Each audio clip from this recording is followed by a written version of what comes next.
Buenas noches, somos estudiantes de la Universidad Peruana del Norte, estamos en la carrera de Psicología y cursamos el primer ciclo.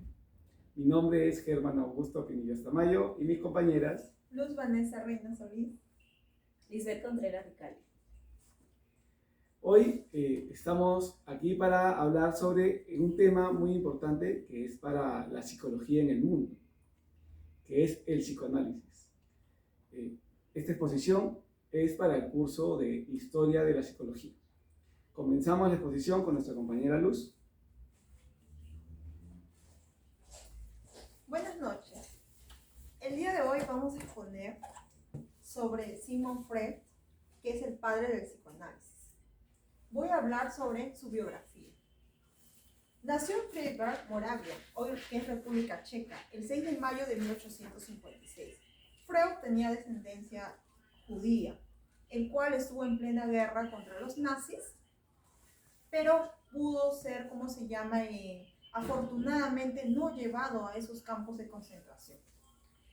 Su padre fue un comerciante de madera, su madre era el segundo compromiso de su padre, el cual él fue el mayor hermano de 9, y el cual fue muy engreído y consentido, ya que desde pequeño era muy activo, intelectualmente inteligente y con proyección a un gran científico. Se graduó de preparatoria con summa cum laude, ¿no? Su autor favorito era Shakespeare y dominó los idiomas como el latín, el hebreo, el español, el francés, el griego y el italiano.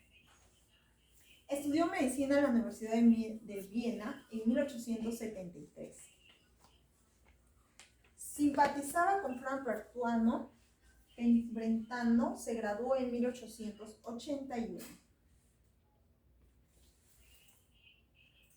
En 1879 realizó el servicio militar. A la edad de 26 años se comprometió con su esposa Martha Bernard, del cual el matrimonio tuvo 6 hermosos hijos. Luego en la clínica psiquiátrica de Maynard vio sus primeros pacientes histéricos, donde conoció al gran Joseph Verne. En 1885, Freud ganó la beca para estudiar con Charcot en París. Para entonces Charcot era reconocido como el neurólogo más grande del mundo, y su clínica, la Salpêtrière, era la meca en la neurología. Freud vio las demostraciones de Charcot sobre la inducción y la eliminación de síntomas histéricos mediante la sugestión de la hipnosis, ¿no? Que en ese entonces era un boom. Charcot manifestaba que los síntomas de la histeria tienen bases orgánicas, pero tiene unas causas psicológicas que vienen por detrás, ¿no? En 1889, Freud empezó a usar la hipnosis en sus prácticas médicas. Le llamó mucho la atención eso, ¿no? Luego de tratar varios pacientes, Freud, sobre la hipnosis, dio cuenta que esto solamente tenía un efecto temporal, no tenían un efecto de largo plazo, ¿no? Entonces, al ver eso, vio otras metodologías en una terapia, en un diván, él comenzó a ver que en algunos pacientes se podía hipnotizar y en otros no. Entonces vio que era mejor entrar en otra forma de tratar de entrar a sus pacientes a través del psicoanálisis. ¿Qué hacía a través del psicoanálisis? Él comenzaba a preguntar, relajados, echados los pacientes en el diván, sobre sus sueños, sus miedos, sus sentimientos profundos, qué les hacía sentir mal, todo eso, ¿no? Y a través de los sueños él podría interpretar qué cosa en el pasado, en el olvido, ¿no? En el inconsciente, les afectaba psicológicamente, psiquiátricamente, ¿no? En 1895 publicó junto con Breuer estudios sobre la histeria, donde describían 5 casos y se enfatizaban sobre la catarsis, ¿no? La catarsis de poder los pacientes expresarse, decir lo que sentían, cómo se sentían, lo que les afectaba, todo eso, ¿no? Pero Freud veía mucho más en la relación de paciente y terapéutica de lo que hacía Breuer, De ahí que sugeriría dos proyectos, proyectivos vinculados con el tratamiento de psicopatología en general, que era la transparencia y la contratransparencia. Gracias. Ahora voy a dar pase a mi compañera Lisbeth. Bien, ahora vamos a preguntarnos qué es el psicoanálisis. El psicoanálisis es una teoría sobre lo que refiere el funcionamiento de la mente humana y también una práctica terapéutica.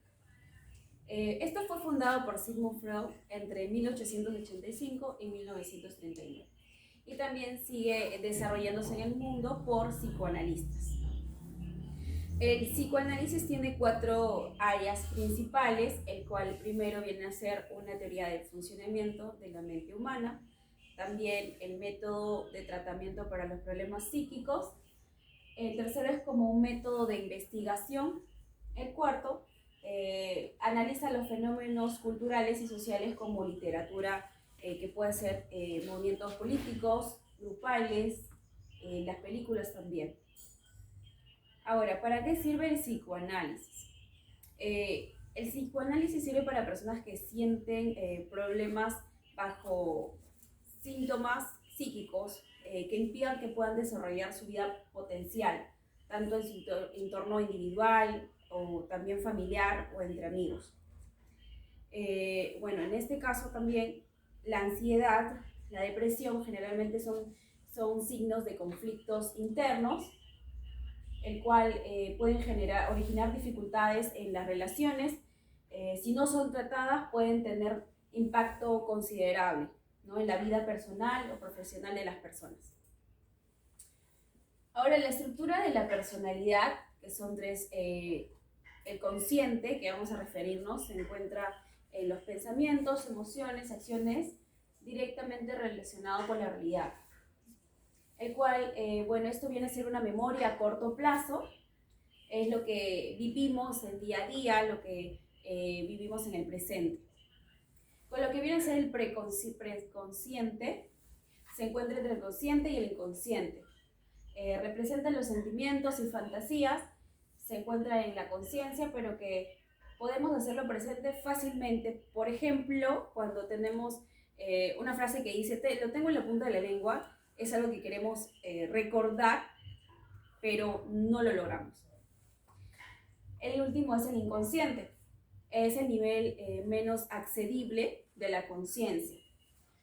Ahí tenemos reprimidos lo que son los sentimientos, como, bueno, vivencias que han sido un conflicto realmente para nosotros, y esto sucede debido a que el contenido está asociado a emociones que nos dan placer, por lo que nos alejamos de nuestra conciencia como un mecanismo de defensa. Bien, ahora vamos a referirnos al ello, al yo y al superyo. El ello, que es un instinto, principios de placer, se refieren a un impulso, un deseo que se origina básicamente por el placer. El yo, que es la razón, principio de la realidad. Básicamente, gracias al yo, nosotros mantenemos una conducta real hacia nuestra personalidad. Y referente al super yo, que viene a ser la moralidad, normas internalizadas, se refiere básicamente al juicio que realizamos, que el juicio que realiza al yo, el juicio que se va a realizar. Ahora doy paso a mi compañero para que pueda darle una explicación. Bueno, buenas noches. Yo voy a hablar un poco acerca de las etapas del desarrollo psicosexual. Para esto hablamos un poco de Freud. Y Freud tiene una teoría, se llama la teoría de la pulsión. ¿Pero qué es la pulsión? La pulsión es toda actividad que produce placer al individuo. Ahora, Freud tiene un libro llamado Teoría Sexual. Un extracto de este libro indica, ¿no?, las emociones inexpresadas nunca mueren. Son enterradas vivas y salen más tarde, pero de peores formas. Para hablar acerca del desarrollo psicosexual, ¿no?, un pequeño concepto, ¿no? ¿Qué es el desarrollo psicosexual? Es un concepto central de la teoría psicoanalítica de las pulsaciones sexuales, que supone que el ser humano está dotado desde el nacimiento de una libido, o sea, es decir, una energía sexual, que se desarrolla en 5 etapas. Estas etapas son la oral, anal, fálica, latencia y genital. ¿Qué es la etapa oral? En esta etapa se comprende la infancia del niño, ¿no? El primer año, incluso hasta al año y medio, 18 meses de edad, ¿no? Se dice que en este tiempo la zona erógena es la boca y los labios.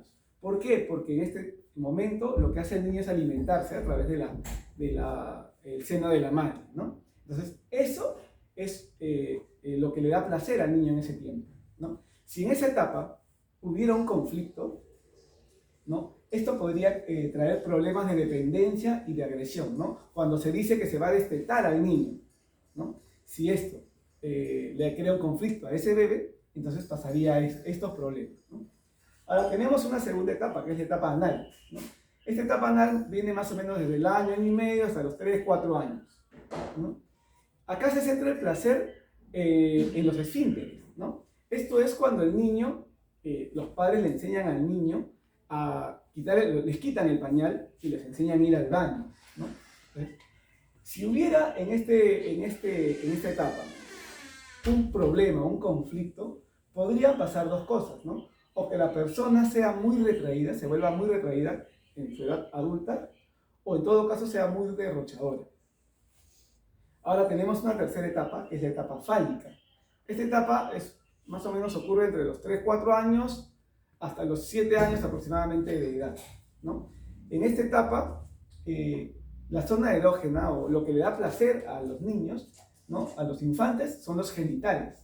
Acá se dice que los niños o niñas se diferencian entre sí, ¿no? Diferencian entre lo que es un hombre y lo que es una mujer. Ahora, en esta etapa se desarrollan dos complejos, ¿no? Un complejo para el niño, que es el complejo de Edipo. Esto trae a raíz que también se desarrolle la denominada angustia de castración. O en el caso de la niña se desarrolla el complejo de Electra. Y ahí se da el caso del denominado la envidia del pene, ¿no? Muy conocido estos casos, ¿no? Por lo que indica Freud, ¿no? en su historia. Ahora, tenemos una cuarta etapa, que es la etapa de la latencia. Esta etapa de la latencia viene aproximadamente de los 7 años hasta la adolescencia o la pubertad, más o menos, ¿no? En esta etapa ya no se ve la parte sexual, no hay un placer sexual. Acá lo que se hace más bien es enfocar todo al entorno, a nuestra sociedad, ¿no? A conseguir amigos, a ver lo que nos rodea, ¿no? Ya se deja totalmente de lado la parte sexual, ¿no? Todo esto para tener un aprendizaje correcto de nuestro entorno. Ahora pasamos a la última etapa, ¿no? La etapa genital. En la etapa genital estamos hablando que viene desde la adolescencia o la pubertad más que todo en adelante, toda nuestra vida, ¿no? Acá ya se ve la maduración de los intereses sexuales y se reafirma, ¿no? La persona como hombre y como mujer. Ahora, como para terminar, vamos a hablar acerca de las conclusiones que hemos podido sacar, ¿no? Acerca del psicoanálisis. El psicoanálisis es una de las principales ramas o escuelas de la psicología, ¿no? Hasta el día de hoy sigue siendo muy importante el psicoanálisis. Ha tenido repercusiones importantes, ¿no? En la forma en que esta ciencia trabaja, en sus principios, ¿no? Y en su aplicación, sobre todo en la aplicación clínica, a través de los psicólogos. El psicoanálisis ayuda al individuo a dar con los cambios que debe aplicar en su vida, ¿no? En su vida, esto para resolver problemas que dañan su equilibrio, y su equilibrio emocional y su equilibrio en el bienestar.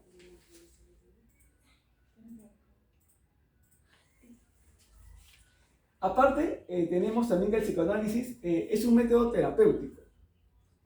El psicoanálisis es una teoría que explica la conducta humana recurriendo a la investigación de los procesos mentales inconscientes, ¿no? Por eso es que cuando hemos visto mucho, cuando hablaron mis compañeras acerca de lo que era el psicoanálisis de Freud, lo que él buscaba era preguntar, ¿no?, al paciente acerca de su vida y que hable y hable y hable, ¿no?, de ello para poder descubrir la raíz de su problema, ¿no?, lo que en ese momento le estaba afectando y así poder solucionarlo, ¿no? Una de las importancias que tiene el psicoanálisis es que devela al paciente los conflictos inconscientes, justo lo que estaba mencionando, ¿no? Y justamente esos conflictos inconscientes son las cosas que nosotros desconocemos, ¿no?, y que somos incapaces de descubrir por sí mismos, ¿no? Y estos problemas son los que han marcado nuestra vida, ¿no? Bueno, eso es con respecto a lo que es la conclusión. Más bien, agradecemos la oportunidad de habernos permitido haber participado, ¿no?